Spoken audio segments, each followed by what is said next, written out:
காட்டு சேர்த்து வச்சு.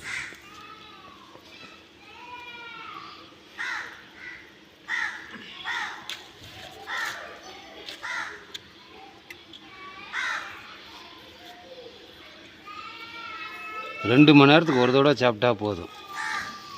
தொண்டை சளி, கபச்சளி, எல்லா சளியும் சரி பண்ணும்.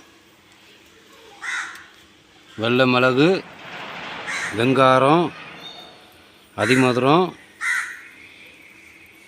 சோத்து கத்தாழை எல்லாமே சம அளவு 50 கிராம் 50 கிராம் 50 கிராம்.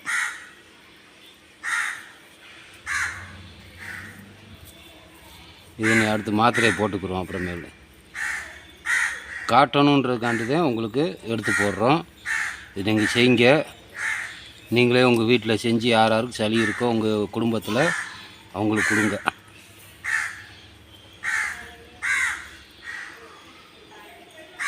பார்த்துக்குங்க.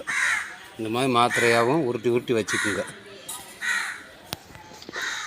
இந்த மாதிரி உருட்டி ரெடி பண்ணி 2 மணி நேரத்துக்கு ஒரு தடவை சாப்பிடுங்க. சளி, கபச்சளி, தொண்டைக்கட்டு, நெஞ்சு சளி எல்லாத்தையும் எடுத்து மலத்தோடு கொண்டு வரக்கூடிய ஒரு மூலிகை. இது ஒரு பாட்டு வைத்தியம்தான், வேறு ஒன்றும் கிடையாது. நமச்சிவாயம். அடுத்த சேனலில் நான் பேசுகிறேன். நமச்சிவாயம்.